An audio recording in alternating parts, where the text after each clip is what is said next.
Ons luister vanoggend na die Here se woord uit Prediker 3.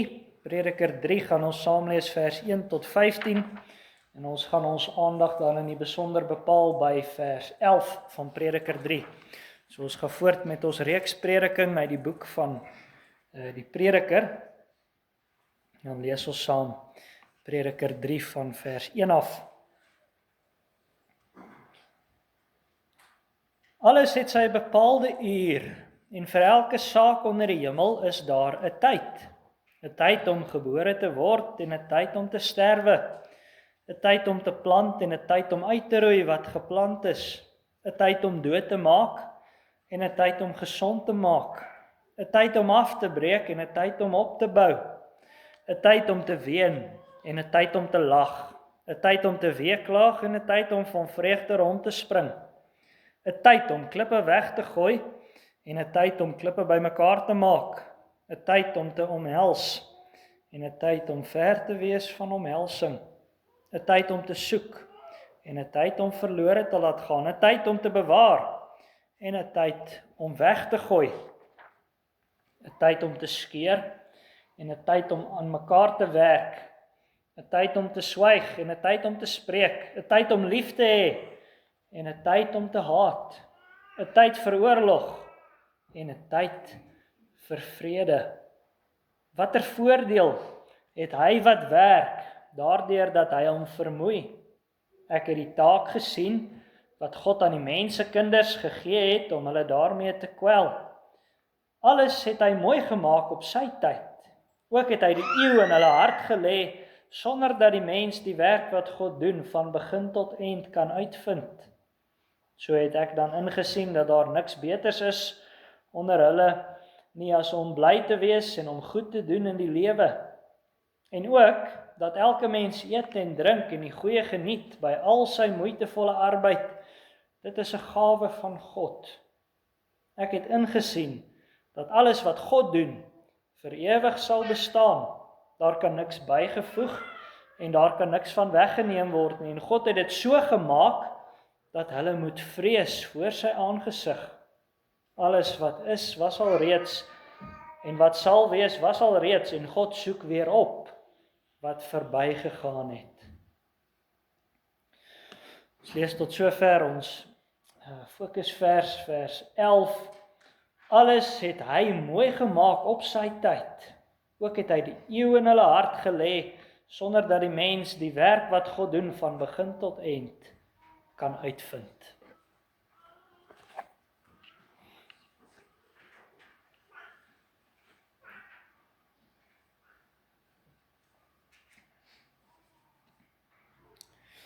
Geliefde gemeente, vreugde en vervulling word vir ons al hoe meer 'n werklikheid soos wat ons oë oopgaan vir dit wat die Here doen. Die in sonde gevalle mens knyp sy oë toe vir die werke van die Here. Daarom is sy lewe leeg en hartseer. Maar deur die geloof, deur die werk van die Heilige Gees, gaan die oë van God se kinders oop vir dit wat hy doen. En baie keer gee dit wat die Here doen vir ons dadelik vreugde. As 'n kindjie gebore word, is ons gewoonlik bly. As ons rede vir dankbaarheid vind in ons gesinslewe of in ons huwelik, dan is ons bly. Maar baie keer maak dit wat die Here doen ons hartseer. As ons geliefdes verloor, dan het God se bestuur, God se hand vir ons aanleiding gegee tot pyn, tot seer.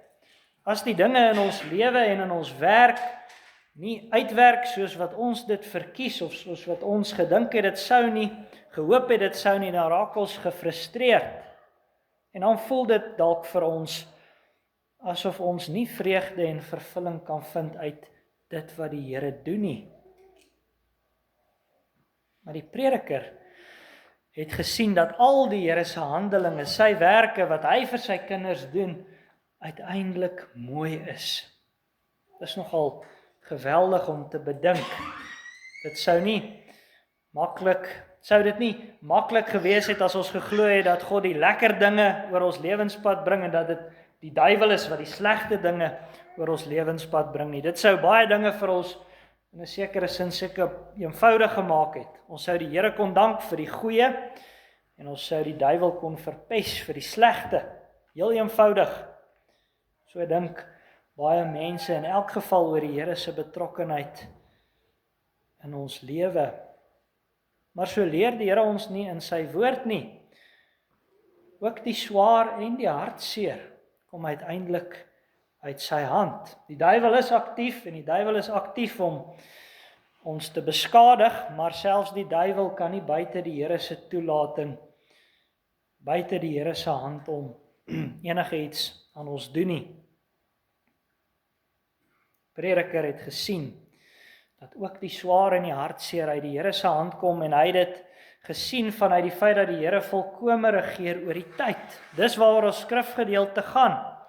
Ons het verlede keer gehoor dat die prediker 'n heel positiewe gevolgtrekking gehad het na sy reeks eksperimente.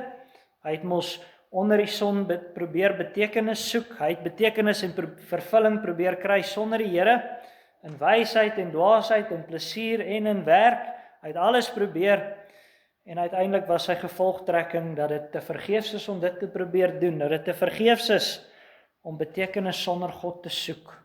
Hy het ook gesien dat God sy kinders in staat stel om vreugde te beleef te midde van die nietigheid.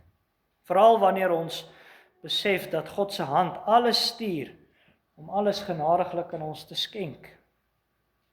Dit was die prediker se woorde aan die einde van hoofstuk 2. Maar nou het ons reeds gesê dat nie alles wat God vir ons gee ons dadelik bly maak nie. En dis onder andere daarom wat die prediker in ons skrifgedeelte besin oor die tyd. En hy doen dit in 'n bekende en 'n treffende gedig. En sy doel met hierdie gedig is om ons in die eerste plek te leer aangaande die skoonheid van God se handelinge. Hoor weer vers 1 van ons skrifgedeelte. Alles het sy bepaalde uur en vir elke saak onder die hemel is daar 'n tyd. Die prediker besin oor die tyd. Hy lei sy gedig in met 'n stelling. Daar is vir elke saak onder die hemel 'n tyd. Die woordjie wat hier met tyd vertaal is dui op 'n spesifieke gebeurtenisse, oombliklike gebeurtenisse in die tyd. Vir alles wat gebeur is daar 'n geleentheid.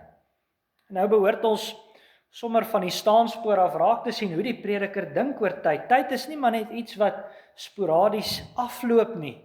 God het nie na die skepping maar een of ander kosmiese horlosie ingestel en die geskiedenis outomaties laat afrol nie. Tyd en geleentheid is sake wat geskep en bepaal is deur God self. Hy hou hom nie ver van die skepping af nie. So moet ons tog nie oor die Here dink nie. Hy regeer oor die geskiedenis. Sy beskikking is oor alle dinge, hy regeer ook oor die tyd. Hy is nie daaraan ondergeskik soos ons nie. Hy het tyd geskape en hy hou selfs ook die tyd in stand. Die prediker stel tog duidelik, vir elke ding onder die hemel is daar 'n bepaalde tyd. En nou moet ons mooi oplet, daar staan nie dat daar vir elke ding onder die son 'n tyd is nie, daar staan dat daar vir elke ding onder die hemel 'n tyd is. Die hemel is mos God se troonkamer. Hy bepaal vir alles onder sy troon tyd en geleentheid. Nou ken ons hierdie gedig eintlik goed, maar ons moet besef, hierdie gedig wil ons nie een of ander sentimentele waardering vir die tyd leer nie. Hierdie gedig wil ons leer, waardeer dat God soewerein oor die tyd beskik. Die prediker noem 28 sake wat die Here telkens in ons lewe beskik. Dit is inderdaad sake van uiterstes. Die prediker begin sommer by 'n tyd om gebore te word en 'n tyd om te sterf. Die Here bepaal die hele menslike lewe. Sy geboorteuur is bepaal, sy sterwensuur ook. Die hele omvang van 'n mens se lewe is in God se hande. Ons kan voor die Here inderdaad in die woorde van Psalm 31 vers 15 bely, my tye is in u hand. Nou in 'n sekere sin kan dit dalk nog maklik wees om dit te aanvaar. Ons weet maar al te goed dat ons regtig nie beheer gehad het oor die tyd van ons geboorte nie. Dit het sonder ons toedoen gewoon gebeur. En enige iemand met 'n bietjie lewenservaring weet ook eintlik maar dat ons nie self die tyd van ons dood bepaal nie. Dis buite ons beheer. Ons kan gerus aanvaar God doen dit. Maar iets wat ons maklik uit die oog kan verloor is die feit dat God ook al die tyd en geleentheid tussen jou geboorte en dood bepaal. Baie mense dink en leef en praat asof hulle daarom eintlik beheer het oor die dinge tussen hulle dood en hulle geboorte. Maar dit is volgens ons skrifgedeelte nie so nie. Daar is tyd en geleentheid om te plant en om uit te roei, om op te bou en om af te breek. Gelowiges moet hulle lewens bou op die Here en alles wat nie tot sy eer strek nie afbreek. Daar is selfs 'n tyd om gesond te maak en 'n tyd om dood te maak. Ons moenie dink dat doodmaak sommer altyd net sonde is nie. Partykeer gee die Here 'n tyd en geleentheid waar ook sy kinders gehoorsaam moet doodmaak. Die Here gee tye vir blydskap, hy gee tye vir hartseer, hy gee tye vir bymekaar maak en tye om weg te gee. As ons maar dink hoe mense in jou jong dae begin om dinge bymekaar te maak, net om byna alles weg te gee op jou ou dag wanneer jy in 'n kleiner plek intrek. God gee tye om te rou, soos oor die dood van geliefdes, en tye waarin ons moet ophou rou. Daar is uiteindelik selfs onder die Here se beskikking tye waar ons moet lief hê en tye waarin ons moet haat. Om te haat, broer en suster, is 'n opdrag van die Here. Ons moet die dinge haat wat hy haat, met 'n volkome haat, sonde en ongeregtigheid. Ons doodsvyande is dinge wat ons moet haat. Daar is selfs uit die Here se hand tye vir oorlog en tye vir vrede. Dit kan wees dat daar regverdige oorloë gevoer moet word, dis nie verkeerd nie, en dis die Here wat dan ook tye van vrede gee. So sien ons dus, broer en suster, dat God nie net beskik oor die tyd en geleentheid vir verskillende dinge nie, hy beskik ook oor tyd en geleentheid vir die uiterstes. Maar nou kan ons dalk wonder, hoe werk dit dan dat ons vreugde te midde van die nietigheid het, as God self ook swaar dinge oor ons beskik? Wat is dan die sin van die werk wat ons doen?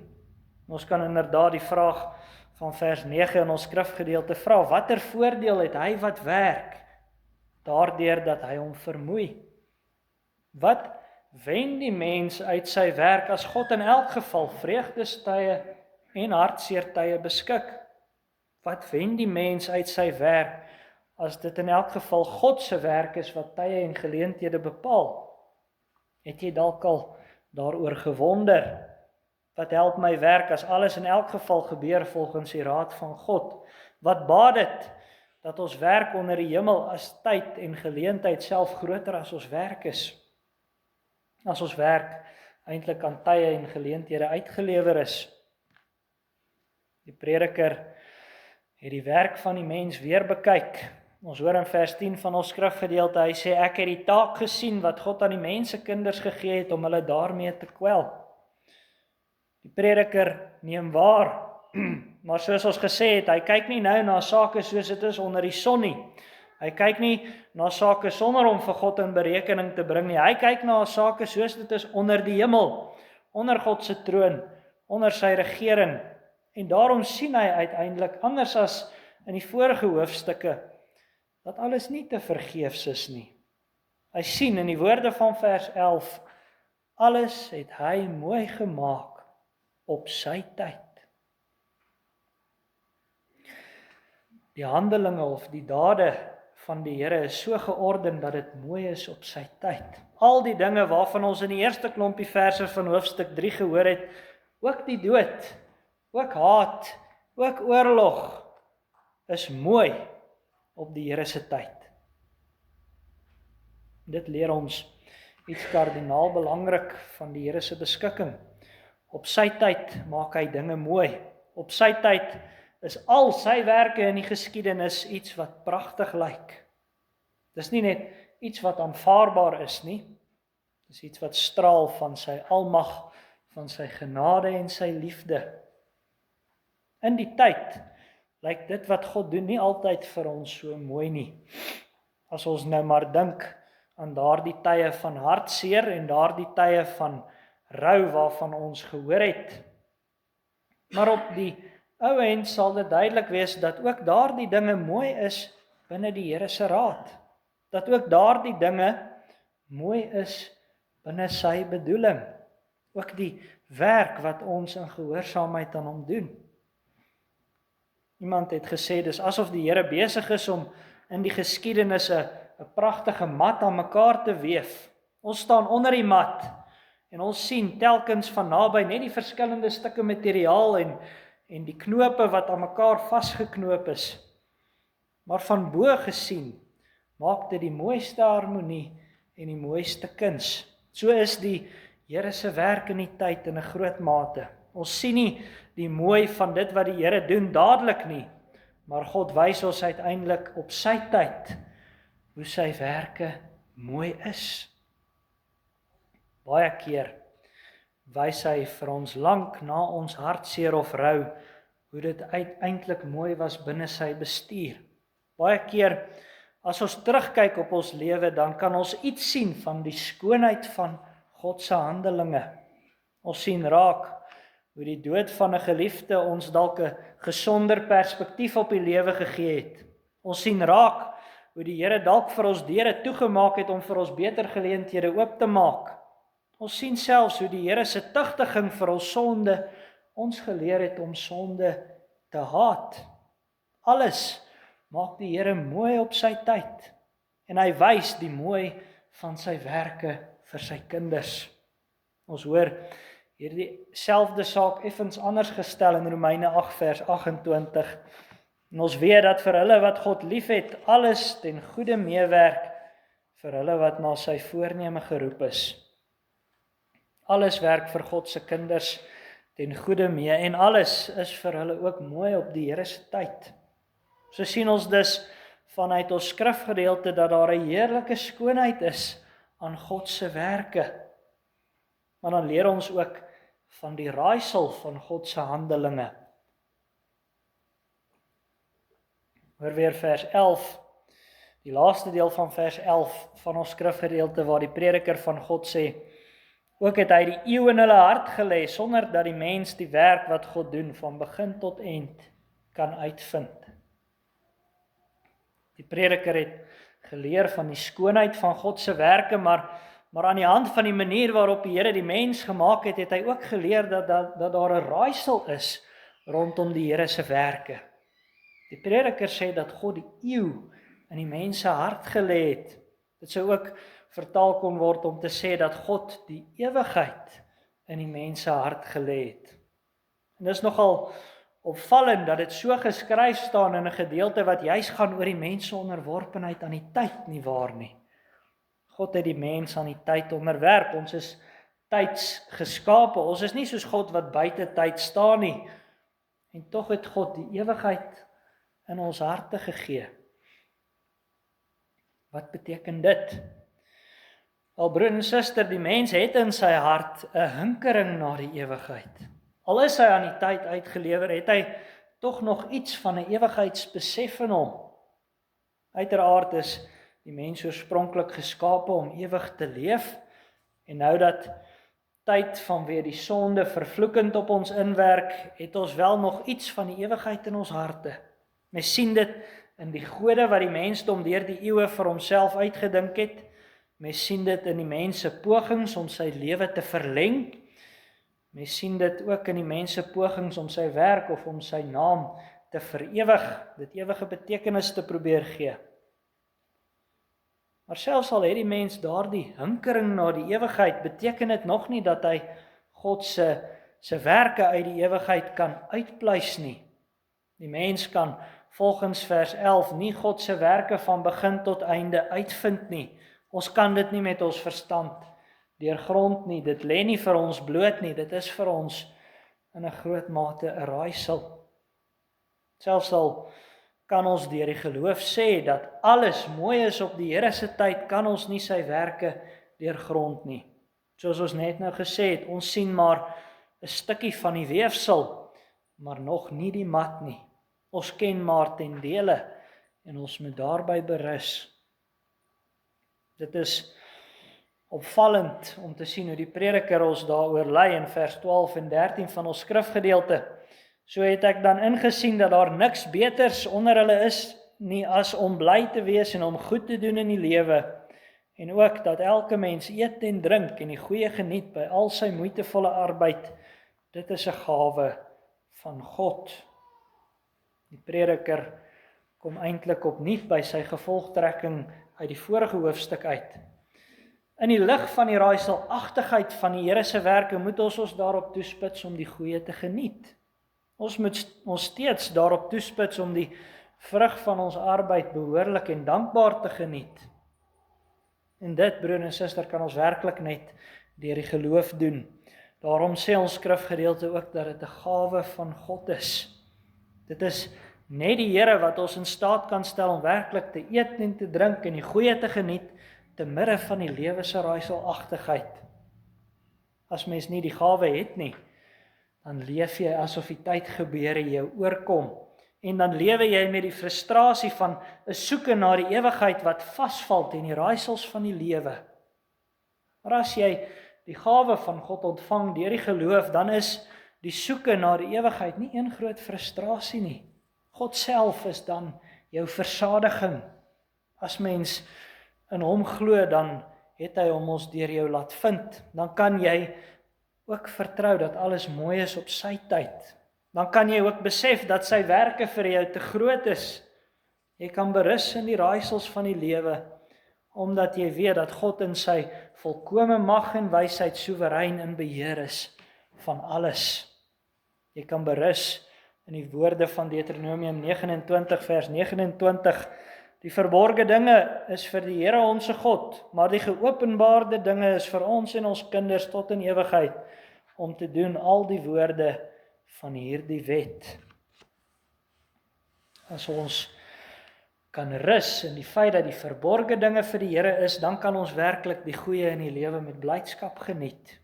Dan hoef ons nie te laat kwel deur die lewensvrae nie, want ons berus by dit wat God aan ons bekend maak. Maak geen fout nie. Broer en suster, ons moet hierdie dinge in die geloof aanvaar. Ons kan dit nie met ons verstand uitredeneer nie. Maar deur die geloof stel die Heilige Gees ons dan in staat om vreugde te vind te midde van die nietigheid. As ons kan aanvaar dat God alles mooi maak op sy tyd, en as ons versadig kan wees in ons gemeenskap met hom, dan is die goeie dinge in die lewe, om dit so te sê, 'n bonus. Dan kan selfs die swaar dinge wat God oor ons pad bring, nie vir ons tot 'n val wees nie. Daarom moet ons terdeur rekening hou met die skoonheid en die raaiselagtigheid van God se werk. Maar dan leer ons in ons skrifgedeelte ook nog van die doel van God se handelinge. Hoor weer vers 14 van ons skrifgedeelte. Ek het ingesien dat alles wat God doen vir ewig sal bestaan. Daar kan niks bygevoeg en daar kan niks van weggeneem word nie. En God het dit so gemaak dat hulle moet vrees voor sy aangesig. So sien die prediker uiteindelik dit wat die Here doen raak. Die mensewerk bestaan nie vir ewig nie. Op 'n stadium het dit die prediker nogals bitter gemaak. 'n Mensewerk kan ontbind word. Die mense saam met al sy handelinge aan tyd onderworpe, en die mens en sy werk is aan die verganklikheid onderworpe. Maar God se werk bly vir ewig. Ons kan nie sy werke ontbind nie. Niemand kan nie. Ons kan ook nie daarop verbeter nie. Die mens met sy hinkering na die ewigheid loop hom vas in die tyd, maar God doen nie. Hy is van ewigheid tot ewigheid. Hy laat die werke van sy hande nooit vaar nie, en sy bedoeling bly bestaan. En nou hoor ons ook die mooi rede waarom die Here alles so gemaak het. Hy werk so sodat die mens moet vrees voor sy aangesig. Die Here werk so sodat ons sal besef dat hy groot is en ons klein is, sodat ons nie op ons eie werke sal vertrou nie, maar op die Here. Hy leer ons deur sy voorsienigheid om met siddering en bewering op hom te vertrou. Dis wat die vrees van die Here is. Dis om met siddering te vertrou. Daarom sê die prediker ook uiteindelik in vers 15 van ons skrifgedeelte, alles wat is, was al reeds, en wat sal wees, was al reeds, en God soek weer op wat verbygegaan het. God werk so in die geskiedenis, dat ons kan sien dat ons werke nie soos sy werke is nie. Hy lei ons so dat ons in die herhaling van die geskiedenis kan sien dat dit werklik net sy werk is wat sal bestaan tot in ewigheid. Daarom moet ons inderdaad kyk na God se handelinge en vrees voor sy aangesig. Ons moet kyk na dit wat hy doen en dan moet ons vir hom ontzag hê. Ons moet kyk na dit wat hy gedoen het in Christus en dan inderdaad ja en amen sê op alles wat die prediker in hierdie gedeelte sê. Want laat ons nou maar bietjie dink, broer en suster, aan hoe God so openbaring van homself in Christus die woorde van ons skrifgedeelte bevestig. In Christus het God inderdaad alle dinge mooi gemaak op sy tyd. En in Christus se lewe, sy sterwe, sy opstanding sien ons ook hoe hy hom gewillig onderwerp het aan al die tye wat die Vader in sy lewe beskik het. Die tyd van ons geboorte kom ons oor en die tyd van ons sterwe ook. Maar Jesus het die tyd van sy geboorte gewillig omhels en ook die tyd van sy dood. Hy het as God die Seun vir dit gekies. En dit is met die tyd van sy koms wat Johannes die Doper ook van hom gepreek het volgens Markus 1. Die tyd is vervul en die koninkryk van God het naby gekom. Bekeer julle en glo die evangelie. En Jesus het die tyd vir God se koninkryk gekom. En Jesus het God die tyd ook daarvoor gereed gemaak. Jesus het hom dan aan die Vader se tyd gehou, sodat hy daardie ewige koninkryk kon bevestig. Hy het inderdaad as mens tye van vreugde en tye van hartseer en rou deurgegaan. Hy het inderdaad tye in sy lewe gehad waarin hy weggestoot het en tye waarin hy nader getrek het. Daar was tye wanneer hy hom met die sondaars en die tollenaars gemeng het, en daar was tye wanneer hy die sondes van die fariseërs blootgelê het. Daar was tye wanneer hy mense sag en met medelee aangespreek het, en daar was tye wat hy met geweld die tempel van die Here gereinig het. Uiteindelik het hy sy lewe gerig op die tyd wat die Vader vir hom bestem het. Ons hoor dit byvoorbeeld wanneer Jesus by geleentheid vir sy disippels sê, gaan julle op na hierdie fees, ek gaan nog nie op na die fees nie, omdat my tyd nog nie daar is nie. Jesus het geleef met die oog op die groot tyd wat die Vader vir hom beskik het. En op die aand voor sy kruisiging het hy tot die Vader gebid, Vader, die uur het gekom, verheerlik u Seun, sodat u Seun u ook kan verheerlik. Die uur het gekom, sodat die Seun verraai moes word en gevange geneem moes word. Die uur het gekom, dat Jesus die Lam van God voor Pontius Pilatus onskuldig veroordeel moes word. Die uur het gekom, dat Jesus van Nasaret aan die vloekhout tussen hemel en aarde moes hang. En laat ons dit vir mekaar sê, broer en suster, daar is seker niks leliker as 'n kruisiging nie. Daar is seker niks leliker as die geweld, die skande, die bespotting en die wreedheid van 'n kruisdood nie. Veral nie 'n onskuldige kruisdood nie. Of ons kan dit selfs nog verder vat. Daar is sekerlik niks leliker as die oordeel van die hel nie. Dis mos eintlik wat Jesus daar op die kruis gelei het. En tog het die Here dit mooi gemaak op sy tyd. Ja, hier sit ons vandag dankbaar en bly vir wat daar gebeur het. Ook dit is mooi op sy tyd. Sien, in die oomblik sou Jesus se disippels sekerliks niks moois aan sy kruisiging kon sien nie. Maar vandag sien ons in daardie lelike gebeurtenis die skoonheid van God se regverdigheid en barmhartigheid. Ons sien daarin die heerlikheid van God se genade en liefde. Dit is na die kruis toe waarheen ons wend as ons gewetens ons van sonde aankla. Dit is na die kruis toe wat ons gaan as ons 'n pleitgrond voor die Vader soek. Dit is in die kruis van Jesus waarin ons berus en vertrou dat ons helsoordeel gedra is, dat God aan ons sonde nie meer wil dink nie. God het die kruis van Jesus mooi gemaak op sy tyd. Vir Jesus was daar 'n tyd om gebore te word, 'n tyd om gruwelik te sterf. Maar God het selfs die graf van Jesus mooi gemaak op sy tyd. Uiteindelik was daar vir Jesus 'n tyd om gebore te word, 'n tyd om te sterf en 'n tyd om op te staan. En vir elkeen wat in Christus glo en op hom vertrou vir verlossing is dit ook so. Is dit nie 'n vertroosting nie? Gee dit nie vir ons goeie rede om in die raaisel van die Here se beskikking te berus nie? Gee dit nie vir ons goeie rede om te vrees voor sy aangesig nie? Geliefde gemeente, wat het God in jou lewe beskik?